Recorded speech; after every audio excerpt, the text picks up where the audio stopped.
Hello बच्चा party, कैसे हैं आप? आई होप कि आप एकदम फिट एंड फाइन होंगे। और बच्चों, आज मैं आपके लिए लेकर आया हूँ करंट इलेक्ट्रिसिटी का लेक्चर नंबर 11 और आज का टॉपिक है हमारा कॉम्बिनेशन ऑफ सेल्स और ग्रुपिंग ऑफ सेल्स। कोई कॉम्बिनेशन ऑफ सेल्स बोलता है, कोई ग्रुपिंग ऑफ सेल्स बोलता है। ठीक है बच्चों, तो अब तक क्या है, हमने सेल के बारे में पढ़ा था और अब हम उन सेल्स को दो या दो से ज़्यादा सेल, मतलब एन सेल, कितने भी सेल हो सकते हैं, उनकी ग्रुपिंग करेंगे। जैसे हम रजिस्टर्स की ग्रुपिंग करते हैं कि भाई रजिस्टर्स को हम सीरीज में कनेक्ट कर सकते हैं, पैरेलल में कनेक्ट कर सकते हैं, सीरीज पैरेलल मिक्सिंग कर सकते हैं, है ना। तो ठीक वैसे ही हम बहुत सारे सेल्स को सीरीज में कनेक्ट कर सकते हैं, पैरेलल में कनेक्ट कर सकते हैं, सीरीज और पैरेलल की मिक्सिंग कर सकते हैं। ठीक है, तो मोटिव हमारा ये होगा बच्चों कि पहली बात, हम सेल्स की ग्रुपिंग कर क्यों रहे हैं, पहला क्वेश्चन। उसके बाद चलिए, सीरीज ग्रुपिंग है सपोज, तो हमें कैसे पता चलेगा कि साहब कोई केस है, मान लीजिए कोई सिचुएशन बनी हमारे सामने और हमें सेल्स से बैटरी बनानी है, तो सेल्स से बैटरी सीरीज में कनेक्ट करके भी बन सकती है, पैरेलल में कनेक्ट करके भी बन सकती है और सीरीज पैरेलल मिक्सिंग करके भी बैटरी बन सकती है। तो सवाल ये आता है कि हमें कैसे पता चलेगा कि एक पर्टिकुलर सिचुएशन के लिए हमें बहुत सारे सेल्स को सीरीज में कनेक्ट करके बैटरी बनाना अच्छा रहेगा या पैरेलल में कनेक्ट करके अच्छा रहेगा, या मिक्सिंग करके सीरीज और पैरेलल, कुछ सीरीज में कुछ पैरेलल में मिक्स करके अगर हम ग्रुपिंग करते हैं तो वो वाली बैटरी हमारे लिए ज़्यादा अच्छी रहेगी। तो हमें कैसे पता चलेगा कि कौन सी ग्रुपिंग हमें ज़्यादा अच्छा रिजल्ट देगी। ठीक है, तो सबसे पहले तो बात ये आती है बच्चों के कॉम्बिनेशन ऑफ सेल। ठीक है, तो अ combination of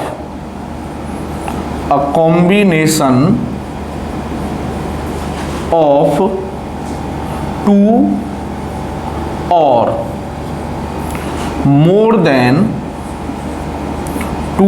more than two cells is called a battery. आपने बैटरी सुना होगा ना वर्ड, तो battery is nothing but is a combination of two और मोर देन टू सेल्स। ठीक है, तो सबसे पहली बात तो ये हो गई। अब सेल्स को हम कंबाइन करके बैटरी क्यों बना रहे हैं, तो बच्चों इसके पीछे एक बहुत सिंपल रीज़न है कि जो हमारे सेल्स होते हैं उनसे हम स्ट्रॉन्ग करंट नहीं ले सकते। क्यों? क्योंकि सेल्स का जो पोटेंशियल है, ईएमएफ है, वो 1.5, 2.5, 2 वोल्ट इस तरह से होता है। तो कहने का मतलब ये है कि I=V/R अगर हम अप्लाई करते हैं ओम्स लॉ, तो I=V/R से ये ईएमएफ हो गया E/R। तो कहने का मतलब सेल का ईएमएफ बहुत कम है तो करंट हमें बहुत कम मिलती है। अब सपोज कीजिए हमें चाहिए स्ट्रॉन्ग करंट, है ना, स्ट्रॉन्ग करंट चाहिए तो हमें ईएमएफ ज़्यादा चाहिए। क्लियर? तो हमें ईएमएफ ज़्यादा चाहिए, तो इसका मतलब फिर हमें बहुत सारे सेल्स को कंबाइन करना पड़ेगा जिससे कि हमें वोल्टेज ज़्यादा मिले और उसके रिजल्ट में हमें करंट स्ट्रॉन्ग मिले। तो ये तो है इसका कि भाई हम सेल्स को कंबाइन क्यों कर रहे हैं, सिंपल। ठीक है, अब साहब सेल्स की ग्रुपिंग जो बच्चों अभी मैंने आपको बोला, सेल्स की ग्रुपिंग आपकी सीरीज, सेल्स को हम सीरीज में कनेक्ट कर सकते हैं। ठीक है, सेल्स को हम पैरेलल में कनेक्ट कर सकते हैं। ठीक है, और mixing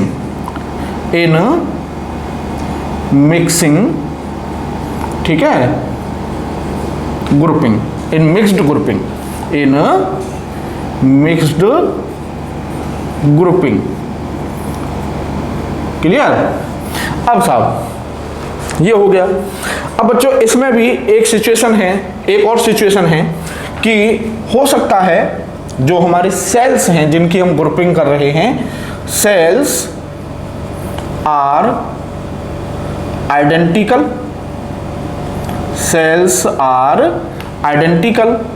and cells are different. Identical का मतलब सारे सेल्स का जो ईएमएफ है वो सेम है और जो इंटरनल रेजिस्टेंस है वो सेम है। और डिफरेंट का मतलब है कि आपका जो सेल्स हैं सबके EMF, किसी का E1, किसी का E2, किसी का E3, और इंटरनल रेजिस्टेंस किसी का R1, किसी का R2, किसी का R3, मतलब सारे अलग अलग हैं।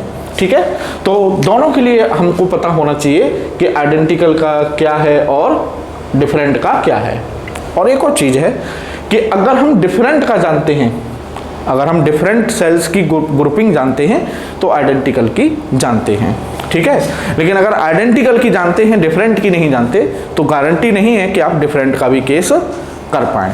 तो हमें समझना है, मतलब करना तो हमको दोनों ही है, पहले हम इसी को करेंगे आइडेंटिकल वाले को, और उसके बाद हम डिफरेंट को करेंगे। ठीक है, और जब डिफरेंट को कर लेंगे तो आपको मैं यही एडवाइस दूंगा कि आप केवल डिफरेंट वाले को अपने माइंड में सेट करें, क्योंकि अगर आपको डिफरेंट आता है तो आइडेंटिकल आता है। ठीक है, अब साहब स्टार्ट करते हैं। तो सबसे पहले है आपका, सबसे पहली ग्रुपिंग कौन सी पढ़ रहे हैं बच्चों हम? Cells are identical. मतलब पहले केस क्या लेंगे तीनों के लिए, सारे सीरीज, पैरेलल और मिक्स्ड के लिए, कि सारे सेल्स हमारे आइडेंटिकल हैं। और सबसे पहली हमारी ग्रुपिंग है इन सीरीज। ठीक है, तो सीरीज ग्रुपिंग का मतलब क्या है? मतलब हमको ये कैसे पता, अगर हमसे कोई कह दे बच्चों, हमारे पास सपोज कीजिए 5-6 सेल हैं, और हमसे कोई कह दे कि भाई बताओ कनेक्ट इन 5 सेलों को सीरीज में कनेक्ट करो, अब हम कैसे करेंगे 5 सेलों को सीरीज में कनेक्ट? तो कैसे कनेक्ट करते हैं, क्या रूल है बच्चों सीरीज में कनेक्ट करने का सेल्स को? सपोज ये आपका फर्स्ट सेल है, ठीक है, और ये इसका इंटरनल रेजिस्टेंस स्मॉल r, ठीक है, ये इसका इंटरनल रेजिस्टेंस हो गया स्मॉल r, और ये हो गया इसका EMF। क्लियर? अब आप जानते हैं जो बड़ा वाला बार होता है ये पॉजिटिव है, छोटा वाला बार नेगेटिव है। अब अगला सेल जब कनेक्ट करेंगे बच्चों, तो दूसरे सेल का पॉजिटिव पहले सेल के नेगेटिव से कनेक्ट होना चाहिए। ठीक है, क्लियर? अब साहब ये हो गया सेकंड वाला, और ये हो गया साहब आपका EMF E।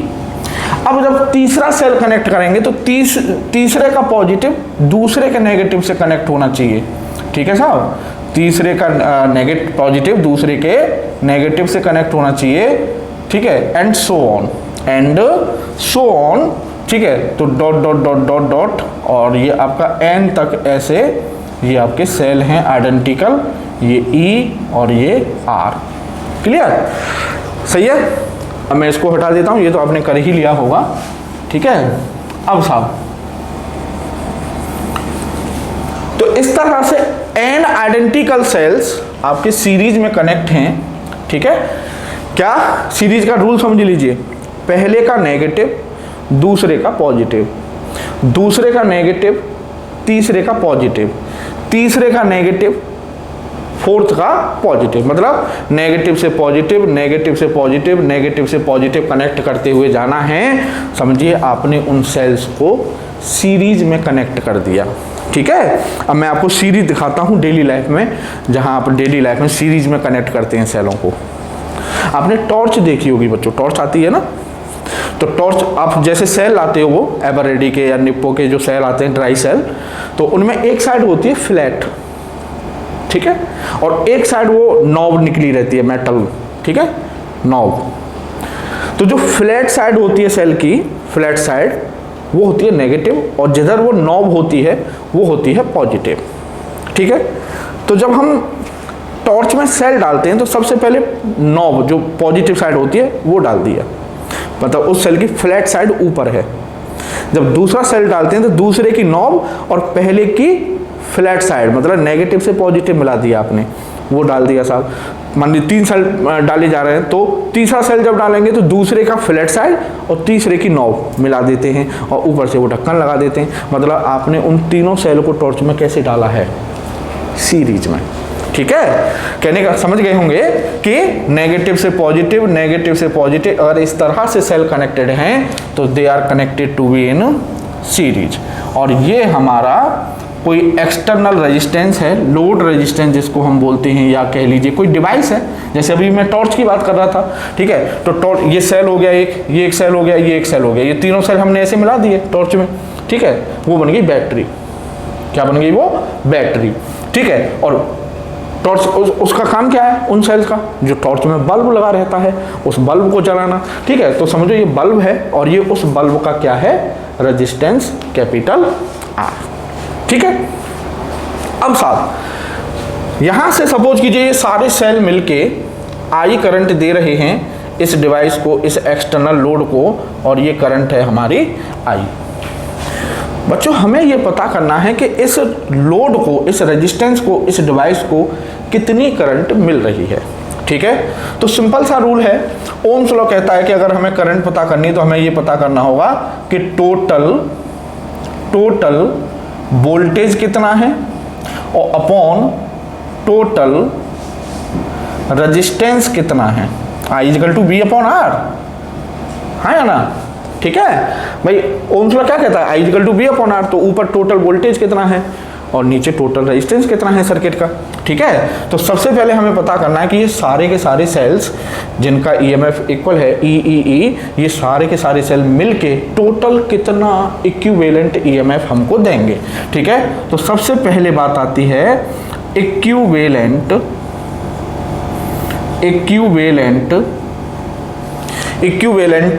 ईएमएफ, ठीक है। तो ई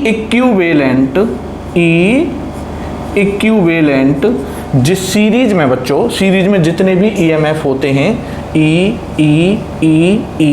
मतलब E प्लस ई 2E प्लस ई 3 प्लस ई 4E, मतलब n सेल कनेक्ट हैं तो सबके सब ऐड हो जाते हैं, तो E equivalent is equal to N E. हाँ मैं समझ गया।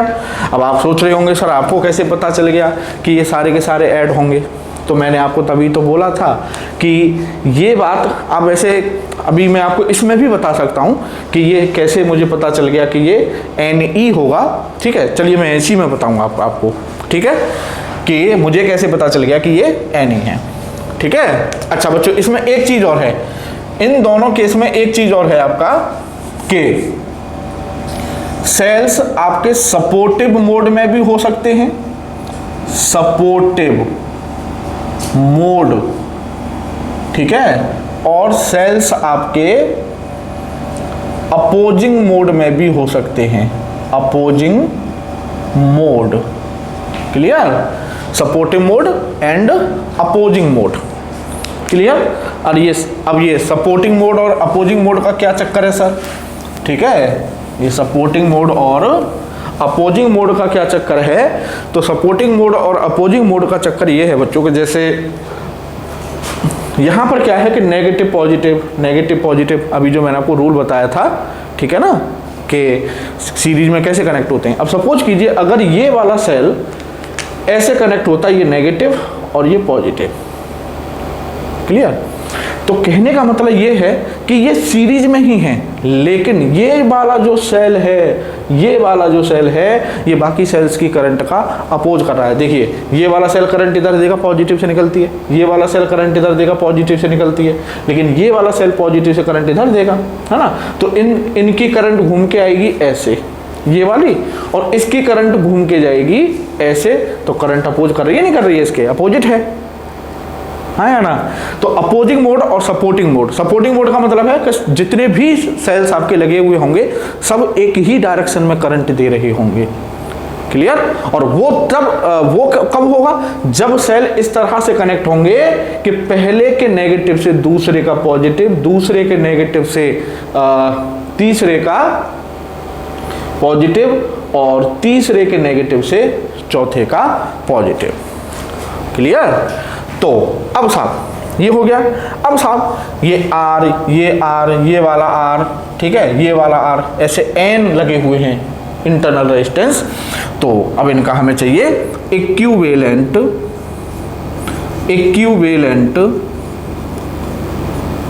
इंटरनल रेजिस्टेंस, सर्किट का इक्विवेलेंट इंटरनल रेजिस्टेंस क्या है, तो R plus R plus R plus R, ऐसे n तक, तो R plus R 2R plus R 3R plus R 4R, ऐसे n तक, तो NR, सिंपल। तो इंटरनल रेजिस्टेंस हो गया साहब NR, ठीक है। अब आप समझ रहे हैं ना मैं क्यों कर रहा हूँ, क्यों कर रहा हूँ? क्योंकि मुझे पता करना है कि इस लोड में करंट कितनी मिल रही है, और वो मुझे ओम्स लॉ से पता चलेगा कि टोटल ईएमएफ कितना है सर्किट में, और पूरे सर्किट का टोटल रेजिस्टेंस कितना है। ठीक है, अब साहब इस एनआर, इन सब की जगह पर मैं एक एनआर रख दूंगा, वो एनआर और ये कैपिटल आर जो लोड वाला रेजिस्टेंस है, ये दोनों हैं बच्चों सीरीज में, और सीरीज में इक्विवेलेंट रेजिस्टेंस होता है R1 plus R2 plus R3। तो कहने का मतलब ये एनआर, ठीक है, और ये वाला आर दोनों सीरीज में ऐड हो जाएंगे, तो यहां पर आएगा आपका थर्ड, ठीक है, यहां पर आपका थर्ड आएगा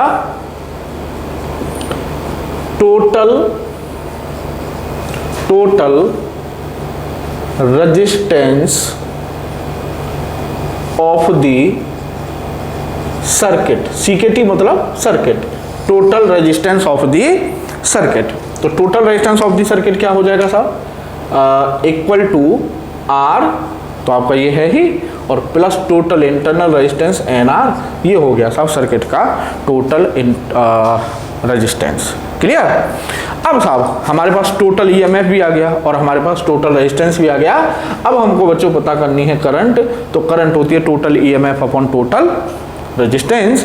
तो टोटल ईएमएफ हो गया हमारा एन ई, क्लियर, और अपॉन टोटल रेजिस्टेंस हो गया साहब हमारा आर प्लस एन आर। तो ये आ गई साहब हमारी सीरीज में अगर कोई लोड लगा हुआ है तो उसमें इतनी करंट हमको मिलेगी।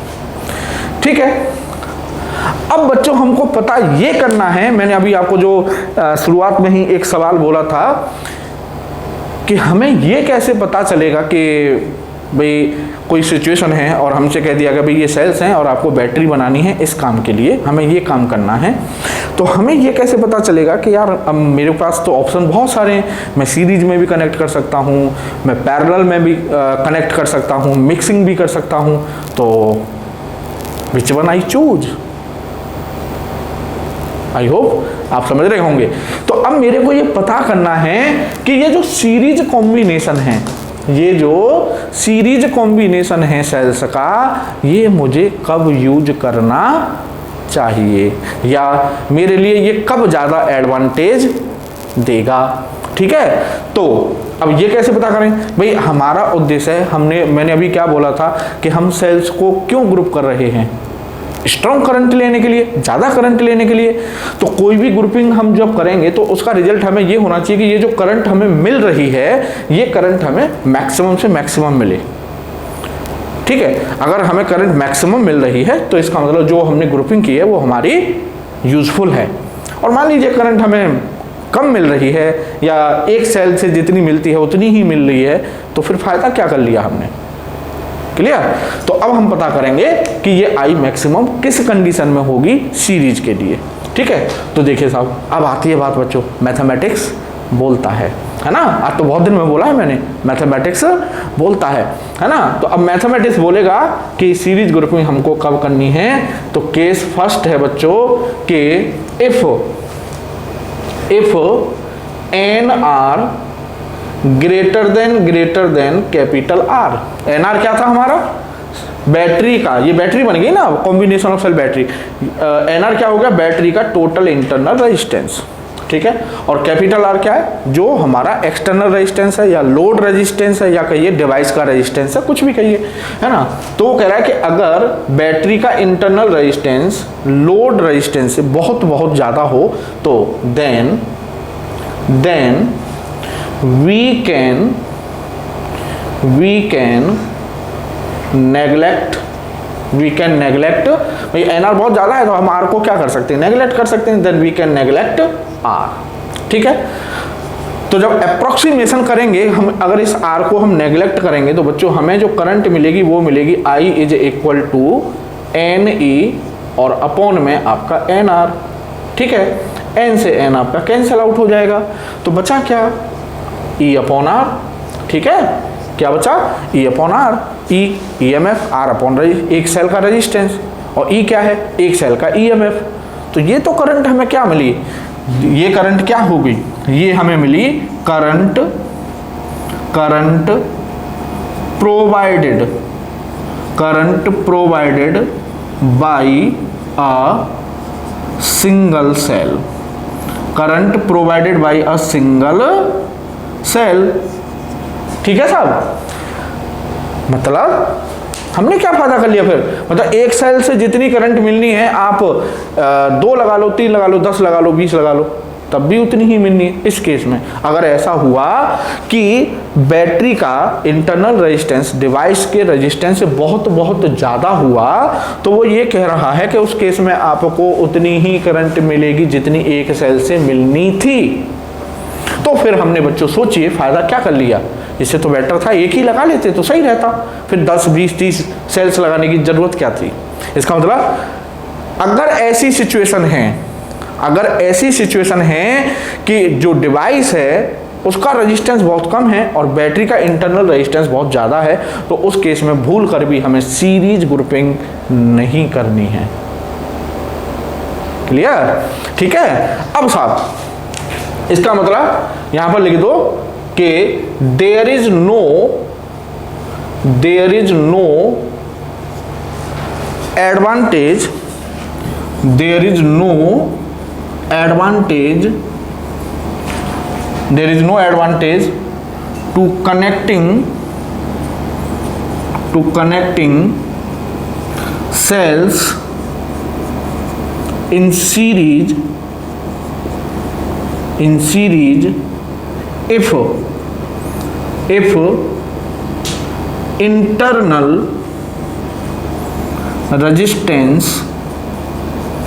if internal resistance of the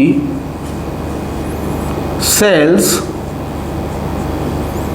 total, यहां पर बच्चों टोटल और लिख लेना, total internal resistance of the cells is much greater than the load resistance.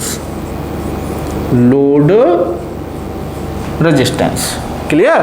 कहने का मतलब उस केस में हमें there is no advantage to connecting cells in series if total internal resistance of the cells is much greater than the load resistance, तो हमें कोई फायदा नहीं होगा। ठीक है बच्चों। अब साहब दूसरा केस है बच्चों, दूसरा केस, अब मैं इसको रफ कर देता हूं। ठीक है, आपने ये तो कर ही लिया होगा, इसको रफ कर देता हूं। तो अब ये हमने सब पोंछा लगा दिया इस पे। ठीक है। अब साहब केस सेकंड है कि if N R is less than capital R. अब उल्टा कर दिया, मतलब ये बहुत छोटा हो और ये बहुत बड़ा हो, है ना। तो कहने का मतलब then N R can be neglected, NR can be neglected. तो एनआर को नेग्लेक्ट कर देंगे तो देखिएगा आई इज इक्वल टू हो जाएगा आपका, ऊपर है आपका एन ई, जो फॉर्मूला था अभी, I is equal to N E. ठीक है, और नीचे एनआर आपका नेग्लेक्ट हो गया तो बचा क्या, कैपिटल आर। तो ये आ गया आपका N into E upon R, और ये जो ई अपॉन आर है ये क्या है, current given by a single cell, है ना, current given by a single cell. तो I is equal to N into current given by a single cell. ठीक है, मतलब ज़्यादा करंट मिलेगी भाई। एन क्या है, N is number of cells, N क्या है, नंबर ऑफ सेल्स। मीन्स अगर लोड रेजिस्टेंस बहुत ज़्यादा है और सेल्स का टोटल इंटरनल रेजिस्टेंस बहुत कम है, तो उस केस में हमें current N into current given by a single cell, एक सेल से जितनी करंट मिलेगी इंटू एन टाइम्स करंट मिलेगी। मतलब अगर 2 सेल कनेक्ट कर देंगे ऐसे तो 2 टाइम्स करंट हो जाएगी, 3 कर देंगे तो 3 टाइम्स हो जाएगी। मतलब जितने ज़्यादा सेल कनेक्ट करते जाएंगे 1 2 3 4 5 जितने ज़्यादा, तो एन नंबर ऑफ सेल्स, जितने ज़्यादा सेल होंगे इस केस में करंट उतनी ही ज़्यादा मिलेगी। तो ज़्यादा करंट ही तो हमें चाहिए, हमें ज़्यादा करंट ही तो चाहिए, तो करंट ज़्यादा कम मिल रही है जब सेल्स का टोटल इंटरनल रेजिस्टेंस या कहिए बैटरी का जब इंटरनल रेजिस्टेंस लोड रेजिस्टेंस से, एक्सटर्नल रेजिस्टेंस से बहुत बहुत कम होगा। तब हमको, अगर हम उन सेल्स को सीरीज में कनेक्ट करेंगे तो फिर हमें बहुत एडवांटेज मिलेगी। तो अगर आपसे कोई पूछा सीरीज कॉम्बिनेशन कब यूज करना है, तो आप सिंपल सा जवाब देंगे when the total internal resistance is much less than the load resistance. ठीक है बच्चों, तो मैं समझता हूं कि सीरीज कॉम्बिनेशन आपके समझ में आया होगा। और ये सपोर्टिव अपोजिंग मोड, ये बहुत इंपॉर्टेंट चीज है, ये भी याद रखिएगा। सपोर्टिव का मतलब सारे सेल्स की करंट एक ही डायरेक्शन में है, और अपोजिंग का मतलब कुछ सेल्स ऐसे हो सकते हैं जो अपोजिट डायरेक्शन में करंट दे रहे होंगे। ठीक है ना। तो अब साहब अभी जो मैं आपसे कह रहा था मुझे कैसे पता चल गया कि सर आपको कैसे पता चल गया कि E प्लस ये सब ऐड होते चले जाएंगे, तो एक बार उस चीज़ को और मैं आपको दिखा देता हूँ। ठीक है, तो ये आपने कर लिया होगा, अब तो इसको मैं रफ कर देता हूँ।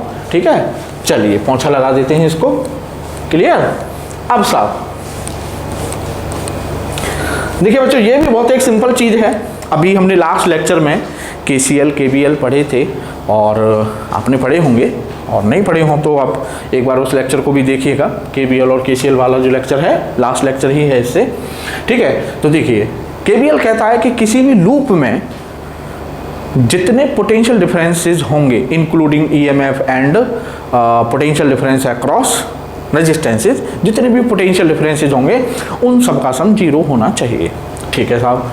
ठीक है, तो आप यहाँ से चले, सपोज लूप है ये आपकी, यहाँ से ये क्लोज लूप ही तो है, तो यहाँ से चले तो ये सपोज करंट की डायरेक्शन है, ये है ना, करंट ऐसी तो फ्लो हो रही है anti clockwise.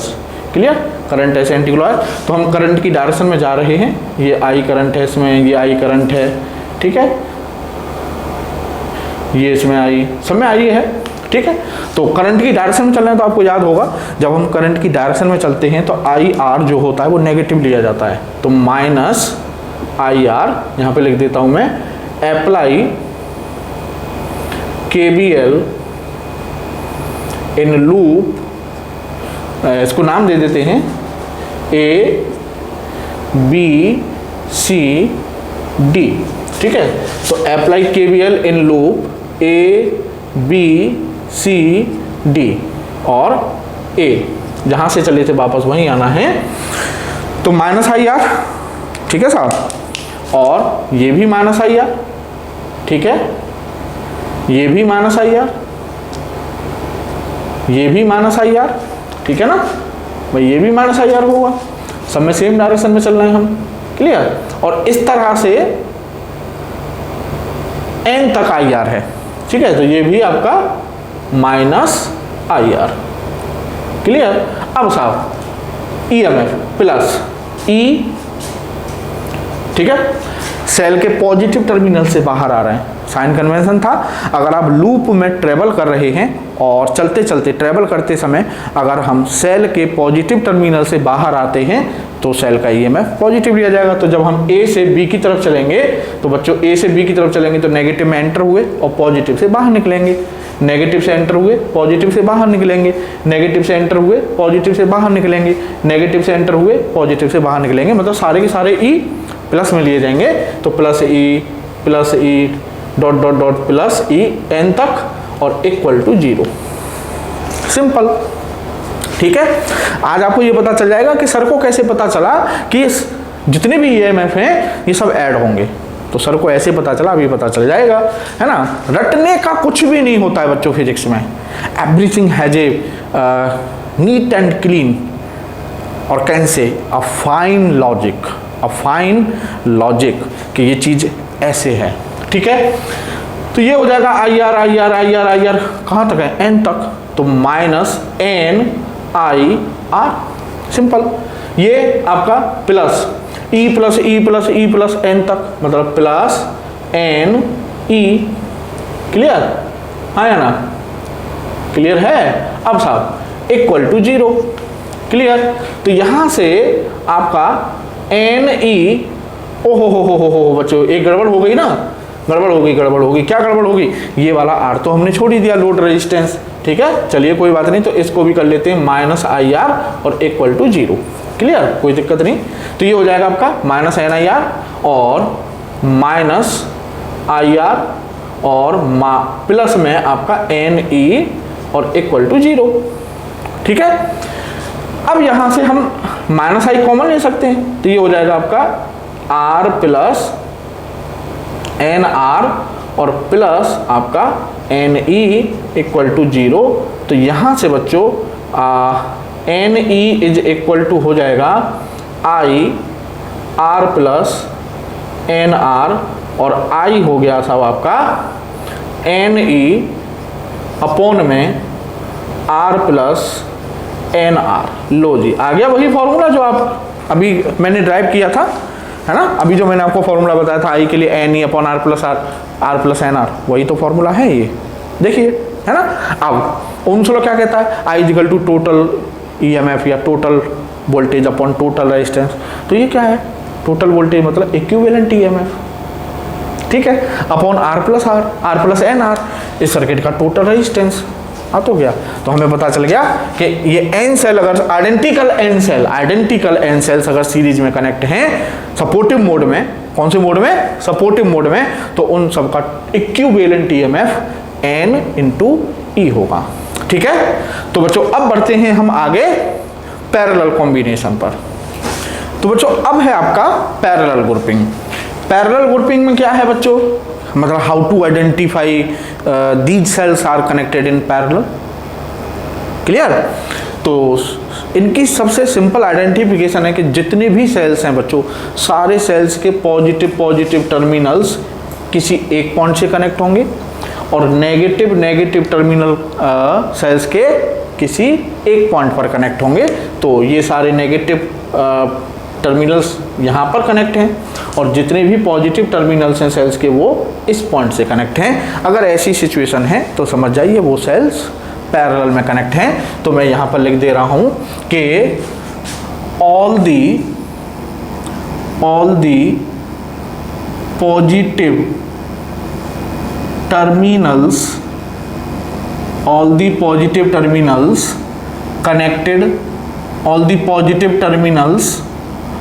of the cells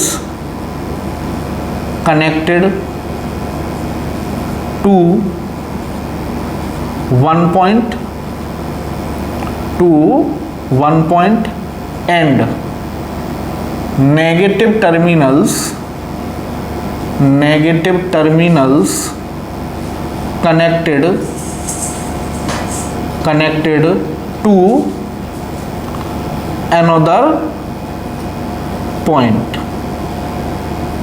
ठीक है, सिंपल है। जितने भी सेल्स हैं उन सबके पॉजिटिव टर्मिनल्स एक पॉइंट से कनेक्ट हैं और नेगेटिव टर्मिनल्स एक पॉइंट से कनेक्ट हैं।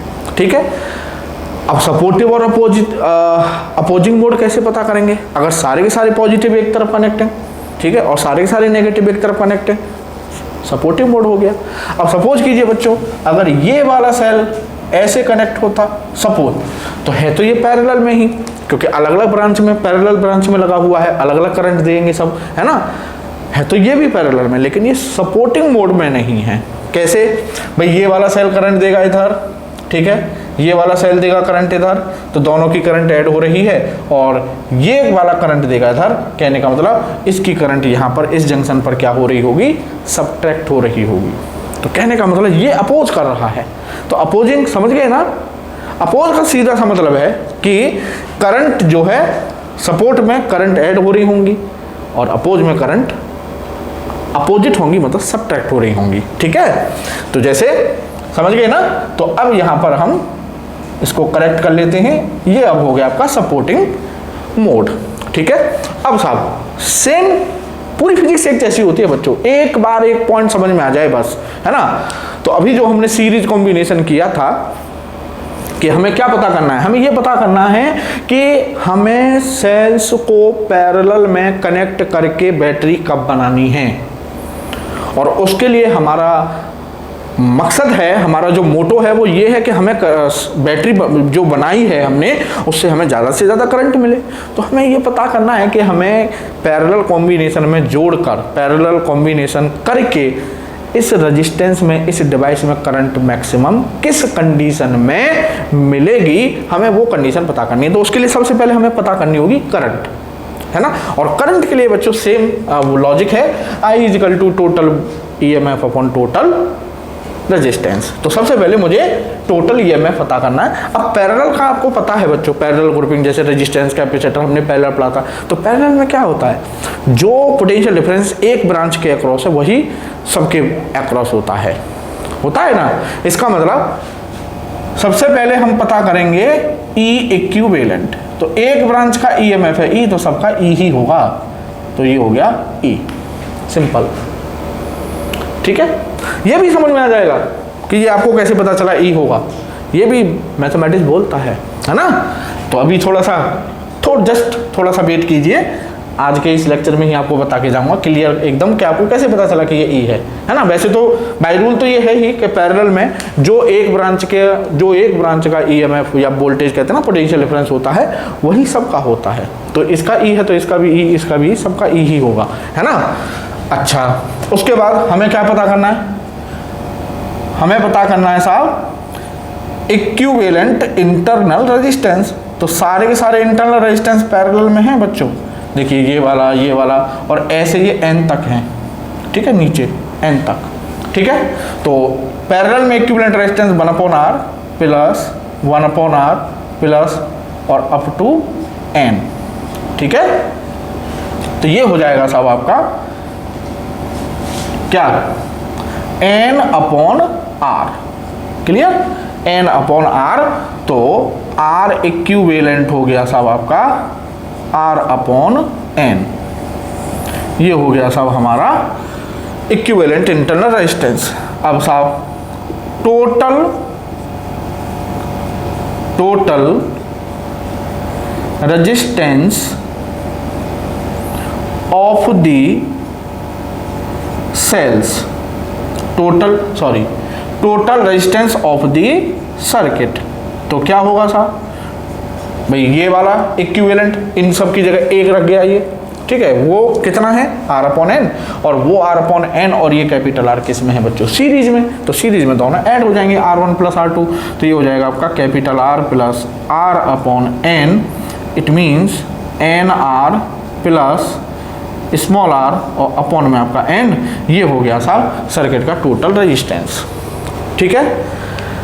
अब हमें पता करनी है करंट।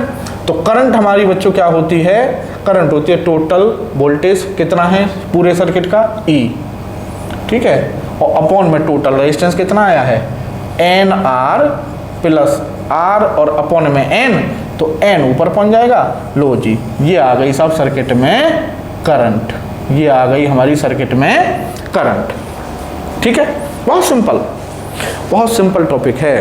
अब साहब हमें कंडीशन निकालनी है अब I के लिए कि भाई I हमारी कब मैक्सिमम होगी।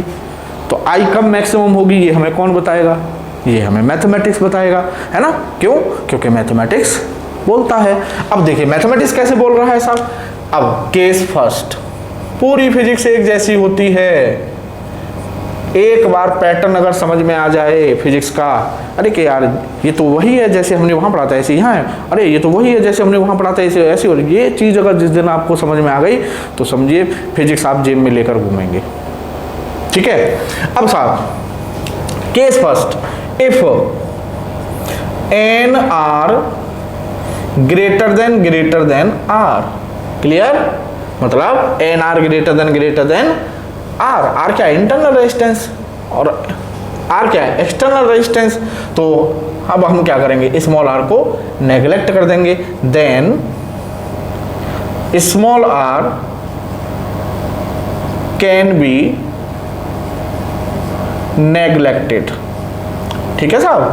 Then small r can be neglected, जहां से स्मॉल r नेग्लेक्ट करेंगे तो भैया I इज इक्वल टू हो जाएगा मेरे प्यारे NE अपॉन NR, और N से N कैंसिल हो गया और ये आ गया साहब E अपॉन R, ठीक है साहब। E क्या है एक सेल का ईएमएफ, आर क्या है एक्सटर्नल, तो एक सेल लगा दिया, एक सेल का ईएमएफ अपॉन ए रेजिस्टेंस, मतलब करंट कितनी मिल रही है, तो ये हो गया आपका current provided by a single cell. तो कुछ फायदा कर लिया हमने, मतलब हमें करंट अब भी एक सेल के बराबर मिल रही है, तो फिर भैया ये इतने सारे सेल्स को कनेक्ट करने का क्या फायदा हुआ, कोई एडवांटेज नहीं मिला हमें, आया ना। इट मीन्स अगर सपोज कीजिए कि एक्सटर्नल रेजिस्टेंस ये कह रहा है ना, if N R greater than R, मतलब एक्सटर्नल रेजिस्टेंस अगर इंटरनल रेजिस्टेंस से बहुत ज़्यादा है, एक्सटर्नल रेजिस्टेंस अगर इंटरनल रेजिस्टेंस से बहुत ज़्यादा है, तो उस केस में इसको ऐसे भी कर सकते हैं कि R greater than capital R, है ना, तो उस केस में क्या होगा भाई, N तो है ही इसमें, तो R और भी बहुत बड़ा हो तो NR पूरा बड़ा हो जाएगा ना, तो मतलब स्मॉल r को हम क्या कर देंगे नेगलेक्ट। तो R क्या है external resistance, R small r क्या है capital R external, small r internal. मतलब अगर डिवाइस का रेजिस्टेंस सेल के इंटरनल रेजिस्टेंस से बहुत ज़्यादा है, तो उस केस में हमें करंट एक सेल के बराबर मिलेगी। कहने का मतलब नो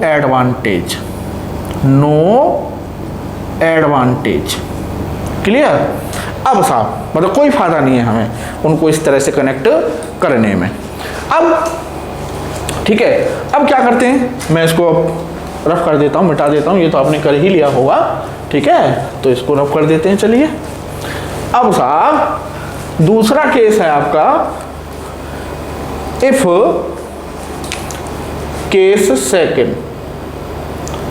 केस सेकंड हो जाएगा, if R is less then small r is less then small r, ठीक है।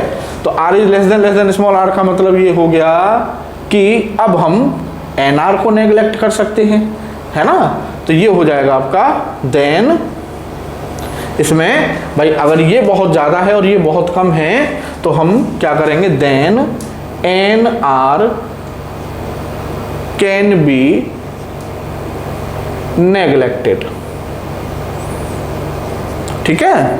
तो अब क्या हो जाएगा था उस फॉर्मूले से, देखिएगा I is equal to NE और अपॉन में NR तो नेग्लेक्ट ही हो गया, तो बचा क्या है स्मॉल r, ठीक है। तो अब ये क्या आया बच्चों, I is equal to N into E upon R, N into E upon R। इसका मतलब ये N क्या है, नंबर ऑफ सेल्स, और ये क्या है current given by a single cell, current given by a single cell, ठीक है। इसका मतलब नंबर ऑफ सेल जितने ज़्यादा होंगे करंट उतनी ही ज़्यादा होगी, क्योंकि n का मल्टीप्लाई हो रहा है, 2 सेल हैं तो 2 का मल्टीप्लाई होगा, 3 सेल हैं तो 3 का, 4 हैं तो 4, कहने का मतलब करंट उतनी बढ़ती जाएगी। तो कंक्लूजन ये निकला कि पैरेलल कॉम्बिनेशन हमें तब यूज करना है जब एक्सटर्नल रेजिस्टेंस तो हो बहुत कम, ठीक है, और इंटरनल रेजिस्टेंस है हमारा बहुत ज़्यादा, मतलब डिवाइस का रेजिस्टेंस है बहुत कम और बैटरी का रेजिस्टेंस है बहुत ज़्यादा। तो फिर आपको जो सेल्स हैं वो आपको पैरेलल में कनेक्ट करनी चाहिए, और उस केस में आपको करंट ज़्यादा से ज़्यादा मिलेगा। मतलब सीरीज का जस्ट रिवर्स है। सीरीज में क्या था कि बैटरी का इंटरनल रेजिस्टेंस एक्सटर्नल रेजिस्टेंस बहुत कम होना चाहिए, और ज़्यादा होना चाहिए, और बैटरी का इंटरनल रेजिस्टेंस कम होना चाहिए, मतलब जस्ट अपोजिट ऑफ सीरीज। यहाँ पे क्या है, इंटरनल रेजिस्टेंस एक्सटर्नल रेजिस्टेंस से बहुत ज़्यादा हो, है ना। मतलब सीरीज में जो केस रिजेक्ट हो गया था वो यहाँ पैरेलल में बन गया, ये समझिएगा आप, ठीक है। तो यहाँ पर क्या है, दिस केस गिव्स एडवांटेज, याद रहेगा ये केस हमें एडवांटेज देता है क्योंकि हमें करंट मैक्सिमम चाहिए थी और वो हमको मिल गई। तो ये आपका था बच्चों पैरेलल ग्रुपिंग। ठीक है, अब करते हैं हम मिक्स्ड ग्रुपिंग।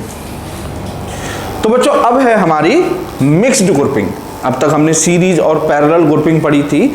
तो मिक्स्ड ग्रुपिंग का मतलब होता है कि यहाँ कुछ सेल्स सीरीज में कनेक्ट हैं, ठीक है, जैसे ये वाली जो सेल्स हैं ये सारे सेल्स हमारे सीरीज में कनेक्ट हैं, फिर ये सब हमारे सीरीज में कनेक्ट हैं, फिर ये हमारे सीरीज में कनेक्ट हैं, ये सब सीरीज में कनेक्ट हैं। ठीक है, तो ये अलग अलग ब्रांच में, ये एक ब्रांच है, ये एक ब्रांच है, ये एक ब्रांच है, ऐसे बहुत सारी ब्रांचेज हैं। उन सब ब्रांचेज में जितने भी सेल्स हैं वो सीरीज में हैं।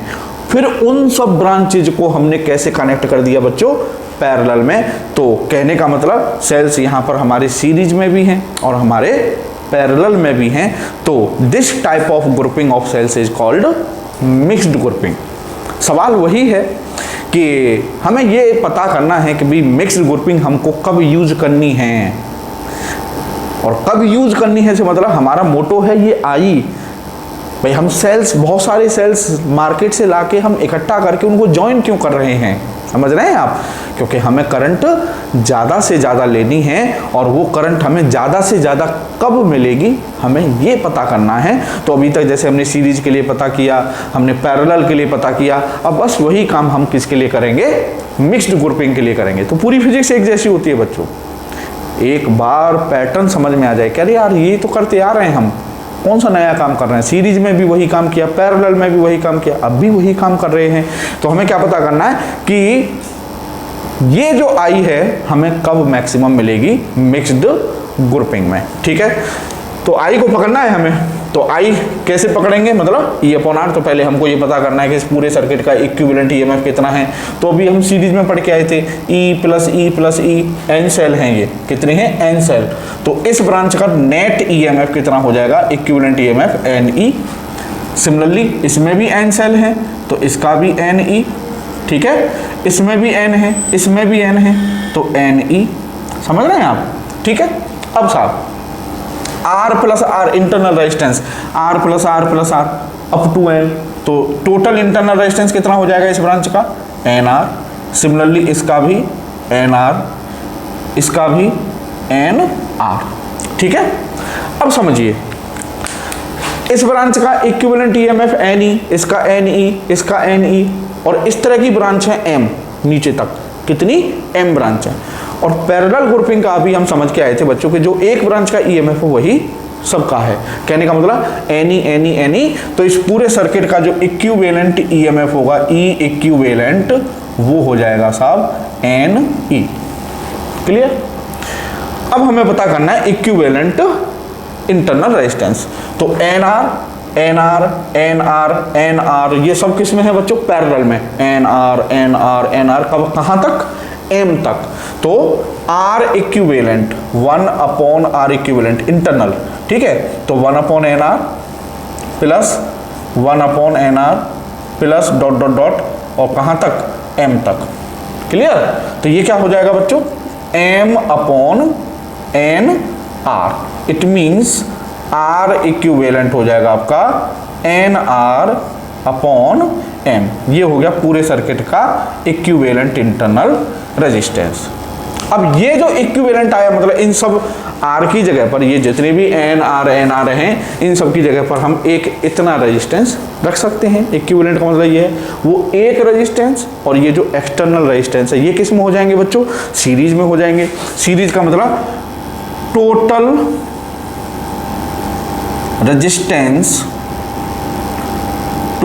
Resistance of the circuit, CKT बोले तो सर्किट, तो कैपिटल R जो एक्सटर्नल रेजिस्टेंस है प्लस NR और अपॉन में आपका M।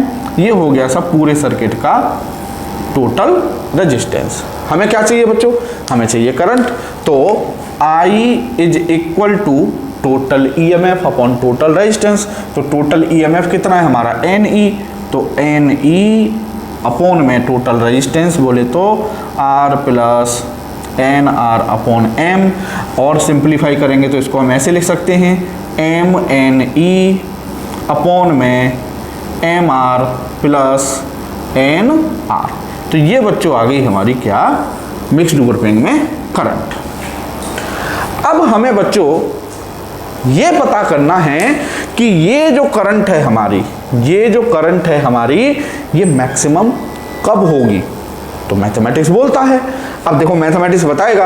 अब देखो ये आपका डिनोमिनेटर, ये है हमारा डिनोमिनेटर, और ये डिनोमिनेटर बच्चों जितना कम होगा, ये जितना कम होगा है ना, करंट उतनी ही ज़्यादा होगी।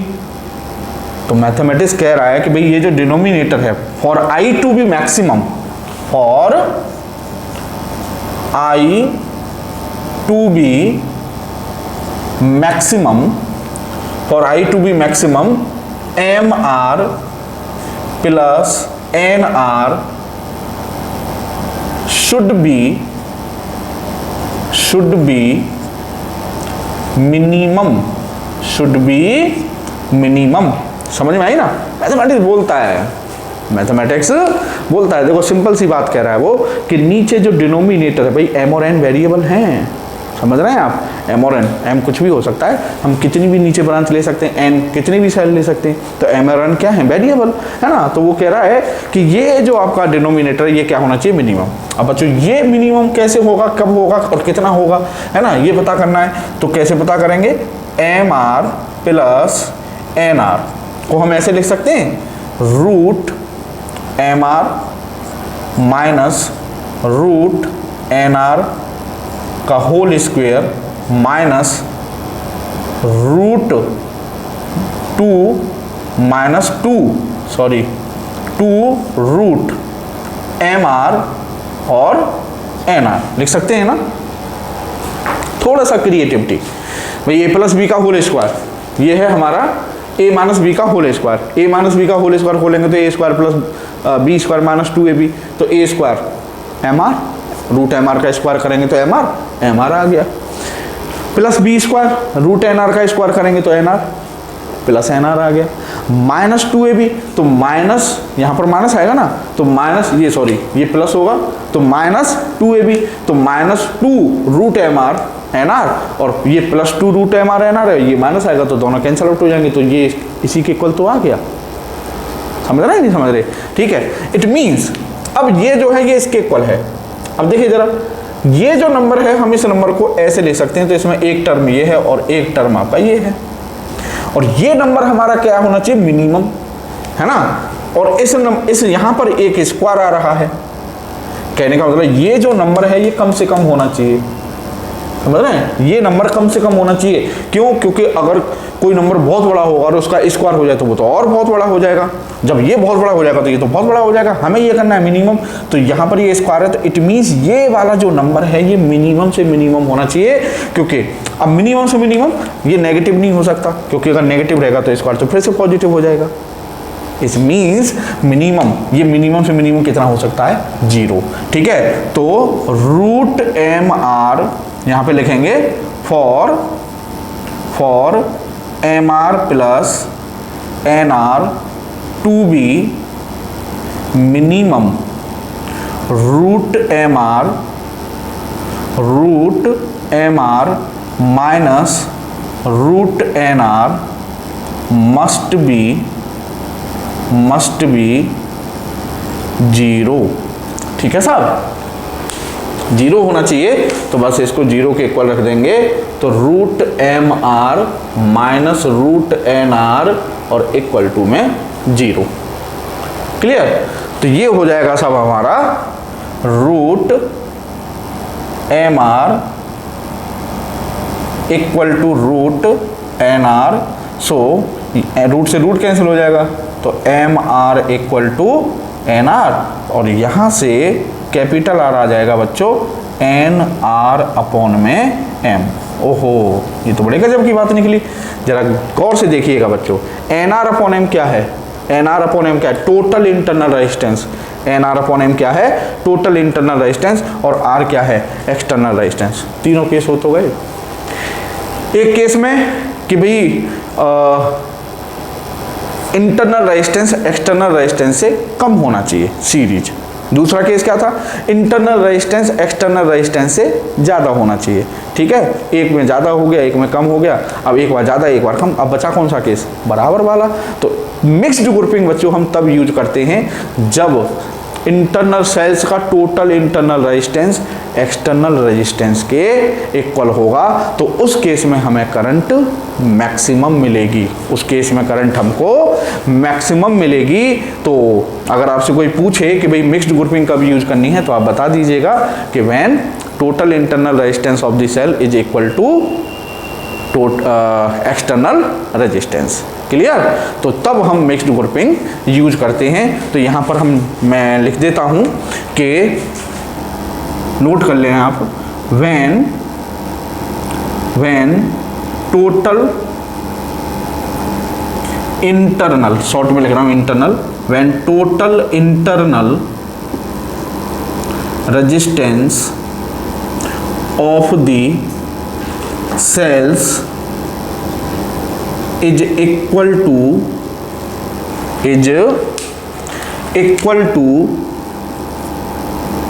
the external resistance,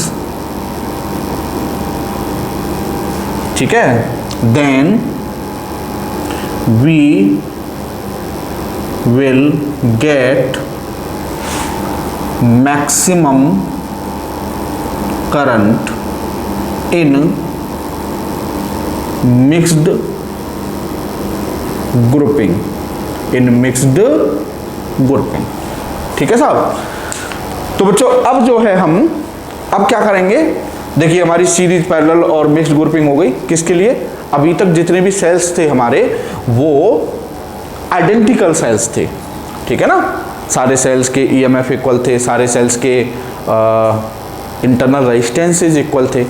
अब हम बच्चों सीरीज और पैरेलल पढ़ेंगे डिफरेंट सेल्स के लिए कि किसी सेल का ईएमएफ E1 है, किसी का E2 है, किसी का इंटरनल रेजिस्टेंस R1 है, किसी का R2 है। तो इन दैट केस अब हम ये पढ़ेंगे कि ऐसे केसेस में हम कैसे ईएमएफ पता करते हैं, इक्विवेलेंट ईएमएफ, कैसे करंट वगैरह ये सब पता करते हैं। तो आगे बढ़ते हैं और डिफरेंट सेल्स के केस पर आते हैं। तो बच्चों अब है हमारा combination of cells when cells are not identical. ये केस अगर आता है तो यूँ समझिए आपको पूरा जो अब तक हमने पढ़ा है वो सब आता है, ठीक है ना। तो आप इसको बहुत ध्यान से देखिएगा। तो combination of cells when cells are not identical, cells are not identical का मतलब है कि सेल्स के जो ईएमएफ्स हैं वो अलग अलग हैं, किसी का E1 है, किसी का E2 है, किसी का E3 है, उनके इंटरनल रेजिस्टेंसेस अलग अलग हैं, ठीक है ना। तो मैंने यहाँ पर सीरीज के दोनों केस ले लिए हैं, ठीक है, series supporting case and supporting mode या सपोर्टिंग केस और सीरीज अपोजिंग मोड, ठीक है। सपोर्टिंग और अपोजिंग मोड में आपको कई बार बता चुका हूँ। मतलब सपोर्टिंग का मतलब है कि जितने भी सेल्स हैं वो इस तरह से लगे हुए हैं कि उन सब की करंट्स, इंडिविजुअल करंट्स एक दूसरे को सपोर्ट कर रही हैं। अपोजिंग का मतलब किसी एक सेल की करंट और किसी दूसरे सेल की करंट दोनों अपोजिट हैं। अगर ये सेल इधर करंट दे रहा है तो ये सेल इधर करंट दे रहा होगा, मतलब दोनों करंट एक दूसरे के अपोजिट हैं, ठीक है। अब बच्चों सेम क्वेश्चन है, हमें यहाँ पर वो कह रहा है कि एक सेल है E1 और इसका इंटरनल रेजिस्टेंस R1 है, इसका E2 और इंटरनल रेजिस्टेंस R2 है और ये एक्सटर्नल रेजिस्टेंस है। क्वेश्चन है उसका कि भाई इन दोनों सेल्स का 2 से 3 4 5 कितने भी हो सकते हैं, ठीक है। तो दो जो कॉन्सेप्ट 2 के लिए वही 3 4 5 के लिए है, सबके लिए, ठीक है। तो हमें यहाँ वही इक्विवेलेंट ईएमएफ बताना है और फाइनली करंट बतानी है, ठीक है ना। तो बच्चों केबीएल का एक और मज़ेदार एप्लीकेशन आपको दिखाता हूँ कि वैसे इसको करने का एक और तरीका है और मैं समझता हूँ कि उस तरीके से आपको वो फील नहीं आएगी जो यहाँ केबीएल से फील आएगी। और चुटकी में कहते हैं ना, चुटकी में आप सोचेंगे अबे यार इतना मतलब आसान हो गया, है ना, वही चीज़ आएगी। तो भाई सीरीज में है तो सपोज करो इस सर्किट में करंट आई तो पूरे सर्किट में करंट आई होगी, होगी नहीं होगी, बिल्कुल होगी साहब। अब साहब ये लूप बन गई, करंट किस में है, लूप में है, ठीक है, ये लूप बन गई। तो apply KVL in this loop, ठीक है। बड़ी कमाल की चीज दी है ये किरचॉफ साहब ने। तो KVL अप्लाई कर दीजिए साहब। जब यहां से चले, मान लो ये मान लेते हैं A B C और D। तो A से B जब गए ना कोई सेल है ना कोई रेजिस्टेंस है, ठीक है। जब हम बी से सी जाएंगे तो यहाँ रेजिस्टेंस आ गया हमारा आर, तो आई आर, ठीक है, आई आर, क्योंकि करंट की डायरेक्शन में चल रहे हैं तो माइनस, ठीक है। अब साहब सी से डी कुछ नहीं है, ना कोई सेल है ना कोई रेजिस्टेंस है। अब साहब हम जा रहे हैं डी से ए की तरफ, तो रेजिस्टेंस पड़ गया R2 और करंट की डायरेक्शन में चलना है, ये जरूर ध्यान रखना है साइन कन्वेंशन, करंट की डायरेक्शन में चलना है तो I इंटू R2, तो I R2 और करंट की डायरेक्शन में है तो नेगेटिव, ठीक है। अब साहब सेल के कौन से टर्मिनल से बाहर आ रहे हैं बच्चों? पॉजिटिव से। भाई देखिए डी से जब ए की तरफ आएंगे, जब डी से ए की तरफ आएंगे तो नेगेटिव में तो एंटर हुए हम, ठीक है, और पॉजिटिव से बाहर निकले, ठीक है। तो सेल के पॉजिटिव टर्मिनल से बाहर आ रहे हैं तो ईएमएफ प्लस लिया जाएगा, तो प्लस E2, क्लियर।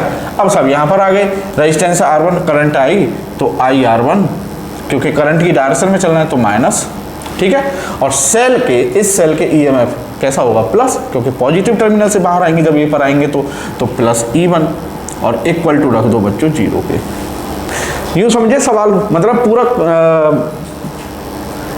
सवाल हो गया आपका, पूरा मैटर सब आ गया इसमें, इक्विवेलेंट ईएमएफ, इक्विवेलेंट रेजिस्टेंस सब आ गया इसमें अब, ठीक है ना। तो देखिए अब IR, IR2, IR1, तो माइनस आई कॉमन ले लेंगे इसमें से, तो ये हो जाएगा R plus R1 plus R2, ठीक है साहब। और E2 प्लस E1, तो प्लस E1 प्लस E2 और इक्वल टू 0, ठीक है साहब। उसके बाद यहाँ से I इज इक्वल टू हो जाएगा साहब E1 प्लस E2 और अपॉन में, ये माइनस है ना तो इसको इधर ले जाएंगे तो प्लस का हो जाएगा, तो E1 प्लस E2 और अपॉन में बच्चों R plus R1 plus R2, लो जी करंट आ गई ये पूरे सर्किट में, ठीक है। अब बच्चों हम जानते हैं करंट होती है हमारी total EMF upon total resistance, यही तो होती थी। तो इसका मतलब टोटल ईएमएफ क्या होता था? E इक्विवेलेंट, और ये होता था हमारा R इक्विवेलेंट। इसका मतलब अगर इससे इसकी कंपेयर करें तो ये E1 प्लस E2 किसकी जगह पर है? हमारा E इक्विवेलेंट की जगह पे, तो हो तो गया। इसका मतलब इस केस में जो E इक्विवेलेंट होगा बच्चों वो हो जाएगा हमारा कितना? E1 plus E2। 3 होते सपोज तो E1 plus E2 plus E3, 4 होते तो E1 plus E2 plus E3 plus E4, लो जी इक्विवेलेंट ईएमएफ आ गया ये, सही है। अब साहब ये किसकी जगह पर है बच्चों? इंटरनल रेजिस्टेंस, तो R इक्विवेलेंट इक्वल हो गया साहब R1 प्लस R2, लो जी ये टोटल इंटरनल रेजिस्टेंस हो गया। टोटल सर्किट का resistance, total resistance of the circuit, तो उसमें एक्सटर्नल भी ऐड हो जाता है, तो R plus R1 plus R2, ये हो गया आपका टोटल सर्किट का रेजिस्टेंस। खेल खत्म। बात आया, बात समझ में आई होगी आपके, ठीक है ना। लो जी आपको इक्विवेलेंट ईएमएफ मिल गया कि भैया इतना ईएमएफ होगा इन दोनों का। अब देखो अप्लाई करो, अगर ये दोनों सेल आइडेंटिकल होते तो E प्लस E, तो यहाँ कितना हो जाता? 2E, 3 होते तो 3E, 4 होते तो 4E। अब आप समझ गए, वहाँ सीरीज में जब आइडेंटिकल सेल थे, n आइडेंटिकल सेल्स थे, तो मैंने उनका इक्विवेलेंट ईएमएफ NE क्यों लिया था? अब आपकी समझ में आ गई होगी बात, इसलिए लिया था। E plus E plus E plus E plus E मतलब NE, ठीक है। अब साहब अब आ जाइए series opposing case. Series opposing case में क्या था? सिमिलर पोल अगर मिल गए, है ना, जैसे यहाँ पर क्या था? नेगेटिव से पॉजिटिव, तो सपोर्टिंग, लेकिन यहाँ पे क्या? नेगेटिव नेगेटिव, समझ गए आप? तो ये अपोजिंग केस हो गया। अब करना चाहो आप कर सकते हो, ठीक है ना। कोई एक करंट ले लो और फिर इसमें अप्लाई KVL कर दो, एज इट एज जो भी है अपने आप निकल के आ जाएगा ऐसे ही। बाकी आपको क्या करना है? E इक्विवेलेंट जो अपोजिंग सेल है उसके ईएमएफ को नेगेटिव साइन के साथ रख देना है, मींस E1 माइनस E2, बाकी कोई चेंज नहीं होगा। मतलब टोटल रेजिस्टेंस वही रहेगा, टोटल इंटरनल रेजिस्टेंस वही रहेगा, बस जो चेंज होगा वो क्या होगा? Equivalent EMF. और हमें चेंज क्या करना है बच्चों? हमें केवल उस सेल के ईएमएफ को नेगेटिव साइन के साथ रखना। बोले सर दोनों ही अपोजिंग है, इसको रखें या इसको, तो मान लो ये 6 है, ये आपका 3 है, तो बड़ा वाला बड़ा माइनस छोटा वाला, बड़ा माइनस छोटा, ये याद रखिएगा, बड़ा माइनस छोटा, ठीक है। तो E1 माइनस E2, ठीक है, आप इसको करिएगा, क्या बिल्कुल एज इट इज। देखो क्या चेंज आएगा, बस ये वाला माइनस E2 हो जाएगा, ये वाला माइनस E2 हो जाएगा। जब ऐसे आप लूप में अप्लाई करोगे ना, सब सारी चीज सेम रहेंगी, माइनस IR माइनस IR2, बस ये प्लस E2 था ना, यहाँ पर माइनस E2 हो जाएगा। और आप इसको जब करोगे तो E1 माइनस E2। तो बस याद ये रखना है कि अपोजिंग सीरीज केस है, तो जो अपोजिंग में है सेल, उसके EMF को विद नेगेटिव साइन पुट करना है आपको यहाँ पर E1 प्लस E2 में E1 माइनस E2 करना है, दैट्स ऑल। ठीक है, तो ये हो गया आपका डिफरेंट सेल के लिए E1 plus E2 plus E3। अब आते हैं बच्चों पैरेलल पर। अब है बच्चों आपका parallel supporting mode. Parallel supporting mode, तो ये दो डिफरेंट सेल्स हैं, इसका EMF E1 internal resistance R1, इसका E2 और इंटरनल रेजिस्टेंस R2 है, और ये दोनों सेल्स पैरेलल सपोर्टिंग मोड में। सपोर्टिंग मोड से मतलब दोनों के पॉजिटिव टर्मिनल एक जगह हैं और दोनों के नेगेटिव टर्मिनल एक जगह हैं, और इसकी करंट दोनों इस जंक्शन पर ऐड हो रही हैं। ठीक है, और दोनों ऐड होकर टोटल करंट क्या बन रही है, I। क्लियर? तो क्वेश्चन वही है कि हमें पता करना है कि भाई इनका टोटल मतलब इक्विवेलेंट EMF क्या होगा। तो सबसे पहले बच्चों जंक्शन रूल से अगर हम देखते हैं तो सबसे पहले तो हमारी समझ में ये बात आ रही है कि ये जो टोटल करंट है ये I1 और I2 करंट का सम है। तो ये हो गया हमारा इक्वेशन फर्स्ट। ठीक है, इट मीन्स इक्विवेलेंट का मतलब बच्चों ये है कि इन दोनों सेल्स की जगह पर हमें एक सेल रखना है। तो वो ये कह रहा है कि वो एक सेल कितने EMF का रखा जाए जिससे कि ये दोनों मिलके हमें टोटल करंट I दे रहे हैं, वो अकेला दे। तो हम क्या कहेंगे कि भाई वो अकेला इन दोनों के इक्विवेलेंट है। बात समझ में आ रही है नहीं आ रही है? ये इसने करंट दी I1, इसने करंट दी I2, दोनों मिलके I। अब इन दोनों को रिप्लेस करके हमने कोई एक सेल रख दिया, वो अकेला ही I दे रहा है। तो हम क्या कहेंगे, भाई यार ये तो अकेला उन दोनों के बराबर है। बात है ना इस पते की? तो हमें वही पता करना है कि वो एक सेल कितने EMF का रखा जाए जिससे कि करंट हमें I मिले।